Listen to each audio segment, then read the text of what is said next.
I moved to my dad's when I was 10 and I didn't know anyone in the area. Except for the family my dad was friends with.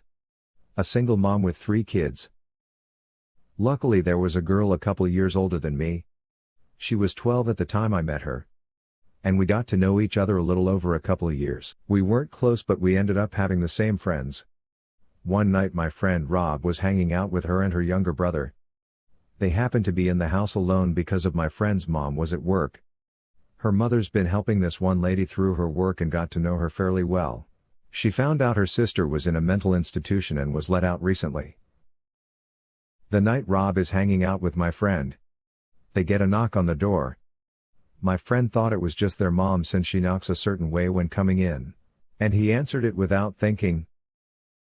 Rob wasn't supposed to be there and he took off through the window to his house down the road. He never thought twice about it. It wasn't her mom. It was the sister of the lady her mom was helping. And she figured out from talking to her sister where her family lived. And her mom's working schedule. She came in. This is where I don't know the details and I'm glad I don't. My friend's younger brother got away to the neighbor's house to call the police. Delaney brutally murdered my friend a week from Christmas. Decapitated her and left her body naked in a bathtub. She even hit her head. They had to look through the presents and I don't know where they found it. But they did. I wasn't allowed to go to her funeral. It happened to my wife's grandmother about 15 years ago while we were still dating. Her husband had just passed away about a year previously. But she'd been going down to the library and volunteering. He was exercising socialization. This was in the winter so her walk back was while it was getting dark. The library closed at 5 o'clock and there was some extra stuff to do before everyone actually left. And on this particular night she turned down a ride from another volunteer. Because she needed to stay in shape. The house is about a mile away through some lightly wooded area in South Texas and as she's about halfway home, she notices someone behind her. He's walking the same direction and gaining on her. Which in itself isn't all that particular. She's old. And thus not particularly fast. But in this case he seems vaguely sinister. They keep walking pretty soon he's right behind her. Then he falls into pace just staying behind her.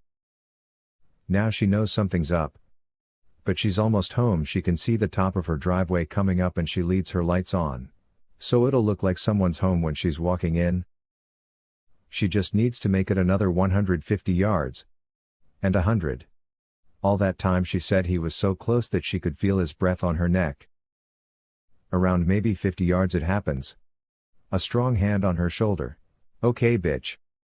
Don't turn around and hand over your purse or I'll cut you. She stops for a second then takes one big step forward turns and shoots the guy in the neck with the .38 she keeps in her purse. The guy spent the next 5 years in a prison hospital before he died of complications. My wife's grandmother passed last year. But up to the end she lamented that she pulled the trigger too soon. When I was young, I'd say 8 to 11. My sister whom is 7 years older would babysit when my parents were out. At the time she smoked a lot and my parents made her smoke outside of course. So I'd follow her outside play around annoy her and such. One day my sister notices a car at the end of the driveway. Just sitting in the road. It's a white SUV with a bike rack on top. It has the most tinted windows I've ever seen. Who could not see inside from the side. It sat there until she went inside then would drive to the end of the road. And sit at the church parking lot. And wait. Wait until she'd come out again for another smoke. And it would repeat this. Odd but my sister is a brave lady and just kind of ignored it. That is until the next day while my parents were out again and it showed up again. It would sit at the end of the driveway and just watch. I don't know what the driver was doing. But he was watching my sister.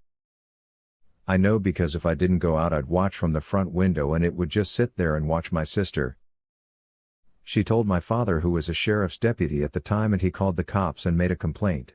They showed up looked around but the SUV was nowhere to be seen. Months went by and nothing. Then one day a good 9 months after this had all started and around 4 months since the last sighting it was back. It became a regular occurrence. Another day my sister was outside doing her nasty habit and sure enough here it comes. This time we were all alone as usual and she decides she's had enough. She tells me to stay in the carport and she's gonna go confront them.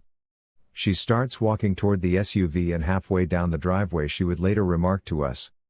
I felt a torturo.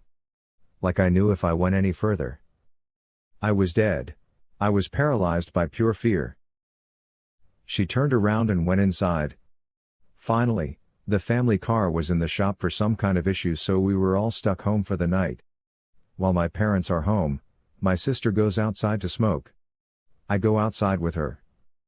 And eventually the SUV shows up. She tells me to run inside. And tell my father and I do. My dad promptly gets his gun and starts briskly walking down the driveway with it in hand, in the direction of the SUV but not leveled towards it. The SUV floored it down the road and peeled out onto the nearby large highway. My dad, being a cop, noted the year and model and distinguishing features. The scariest thing: the license plate had been covered in duct tape. We never saw it again.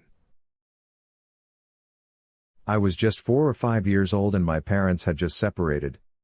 My mom was living in a 2-bedroom apartment. I had my own room but I preferred to sleep in her bed whenever I was staying with her.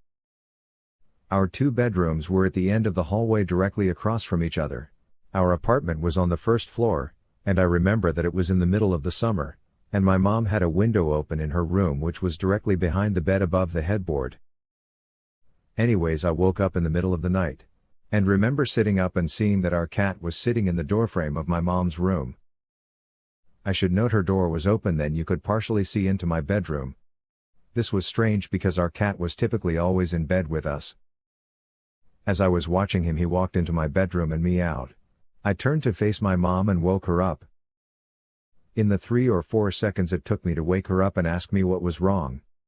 We both looked back up at the doorframe, and there was a man standing by my open door, making his way out of the bedroom. I still don't know how she managed to do it so quickly.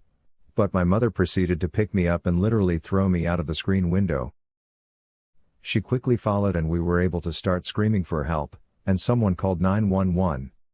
The police came but didn't see any signs of forced entry, only that our front door was unlocked, which led them to believe that the man must have exited that way. The strange thing was that my mom swore up and down that she had locked the door that night, with the deadbolt and chain lock. About a week later she was cleaning the kitchen and opened up our water heater closet, and found a notebook with names and drawings, as well as a pair of gloves and some gum wrappers. The police were called again but all they could do was speculate that the man had been in our house, and hid until we were asleep. One day while doing my laundry, one of the lights blew out in my basement. My basement is set up so that the laundry room is split up from the other side of the basement with a wall on the door. In order to get upstairs you have to exit the laundry room and go through the other part of the basement. So the light blew in the other part, not the laundry room. As it was the only light on that side, it was pretty dark. I finished the laundry I had to do while dreading the walk through the dark basement. I exit the laundry room, get halfway through the basement, and I hear a loud cackle. Imagine a sound people make when they imitate a witch. Take that and imagine the witch had been smoking for 50 years, making her voice deeper and hoarser. That's what I heard clear as day right behind me. I didn't hesitate to bolt for the stairs. I waited until my father got home and then changed the bulb.